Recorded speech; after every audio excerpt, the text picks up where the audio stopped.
పేదల సంక్షేమమే ప్రభుత్వ ధ్యేయంగా ముఖ్యమంత్రి వైఎస్ జగన్మోహన్ రెడ్డి కృషి చేస్తున్నారని మున్సిపల్ చైర్మన్ రాజగోపాల్ రెడ్డి పేర్కొన్నారు. శనివారం బద్వేల్ మున్సిపాలిటీ పరిధిలోని స్థానిక 30వ వార్డులోని ప్రజలకు అర్హులైన వారికి జగనన్న ఇళ్ల పట్టాలను పంపిణీ చేశారు.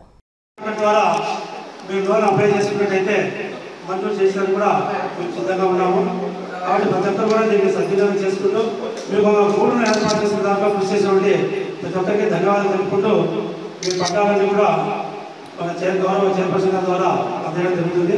నెక్స్ట్ చైర్పర్సన్ గారు మాట్లాడుతూ కోరుకుంటున్నాను. అందరికీ నమస్కారం.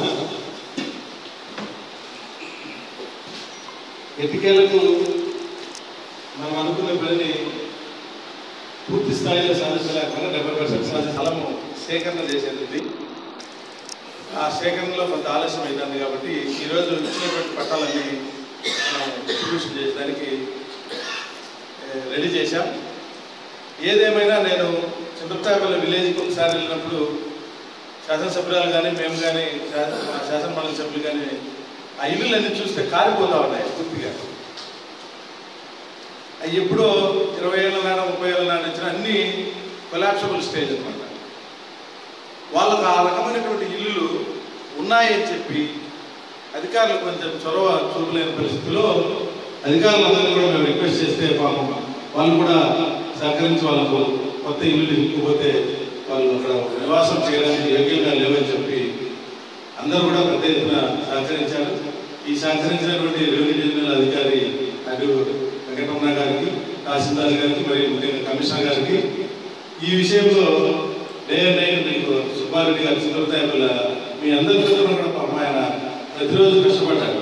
ఈ వరుసగా రావాలని కూడా ఉండేది ఒక దశలో, అంటే లేట్ అయిపోతా ఉంది, ఇంకా లేట్ అవుతుంది అని పాపం బాగా కష్టపడి తిరిగి 2-3 దఫాలు కమిషనర్ సార్ గారి గురించి అప్పటికప్పుడు దాన్ని ప్రాసెస్ చేయించుకొని వెళ్ళినటువంటి వ్యవహారం. మరి ఆయన కూడా నా ప్రత్యేకమైనటువంటి అభినందనలు. దయచేసి మీరందరూ కూడా ఒకటే గుర్తుపెట్టుకోండి, కష్టపడినందుకు మీరు కూడా ఈ ప్రభుత్వాన్ని గుర్తించాలని నేను మీరు మరీ కోరుతున్నాను. ఎందుకంటే జగన్మోహన్ రెడ్డి గారు 2 నిమిషాల మీద మాట్లాడాలనుకుంటున్నా. ఎందుకంటే వచ్చే ఎన్నికల సమయం. జగన్మోహన్ రెడ్డి గారు కూడా పూర్తి స్థాయిలో పేదల పక్షాన్ని నిలబడి ఈరోజు పేదలకు అనేక సంక్షేమ అభివృద్ధి కార్యక్రమాలు చేస్తున్నారు.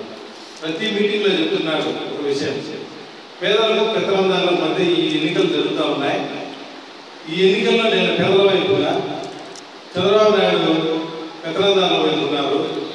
మీరు ఉజ్వల భవిష్యత్తు కావాలనుకుంటే నాకు ఓటేసి మళ్ళీ నన్ను ఆశీర్వదించండి ఒకటి చెప్తున్నారు. రెండోది, నా పాలన నచ్చింది, నా సంక్షేమం మీ ఇంటికి గడపకు వచ్చింది, మీకు మేలు జరిగింటేనే నాకు ఓటేయమని అడుగుతున్నాడు. ఈ టైప్లో అడిగేటువంటి ముఖ్యమంత్రి భారతదేశ చరిత్రలో ఎక్కడ కూడా ఇంతవరకు మేము చూడలేదు, మేము చూడలేదు, మీరు కూడా చూసినారు. ఇంత పెద్ద ఎత్తున సంక్షేమం అభివృద్ధి ఇచ్చినారు. ఈరోజు మనకి 30వ వార్డులో ఇళ్ల పట్టాల కార్యక్రమం కూడా ఒక పండగలాగా మీరు ఈ పట్టాలు తీసుకొని దీంట్లో ఇల్లు నిర్మించుకునేదానికి కూడా ప్రభుత్వం మీకు సహాయ సహకారాలు అందిస్తుంది.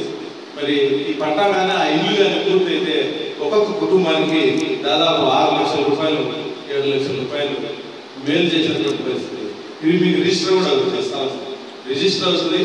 తదుపరి రానున్న రోజుల్లో మనం లోన్ పెట్టుకోవడం కానీ, ఎక్కడైనా ఫైనాన్స్ చేసుకోవడం కానీ, మన పిల్లలకు దానాదత్తం చేయడానికి కానీ అన్నింటికి కూడా ఇదంతా పనికొస్తుందని చెప్పి మీరందరూ గుర్తుపెట్టుకొని రాబోయే రోజుల్లో మరి ఈ నియోజకవర్గంలో గౌరవ శాసనమండలి సభ్యులు శ్రీ డిసి గోవింద్ రెడ్డి గారి ఆధ్వర్యంలో మనం మళ్ళీ కూడా ఎన్నికలకు వెళ్తున్నాం. మరి ఆయన ఆధ్వర్యంలో ఈరోజు గౌరవ శాసనసభ్యురాలు డాక్టర్ సుధా మేడం గారు మన ఎమ్మెల్యే అభ్యర్థిగా ఇక్కడ ఆయన పోటీ చేస్తున్నారు. మరి అలాగే స్వయాన గౌరవ రాష్ట్ర ముఖ్యమంత్రి జగన్మోహన్ రెడ్డి గారి తమ్ముడు మన పార్లమెంట్ సభ్యులు అవినాష్ రెడ్డి గారు కూడా ఇక్కడ ఎంపీకి పోటీ చేస్తున్నారు.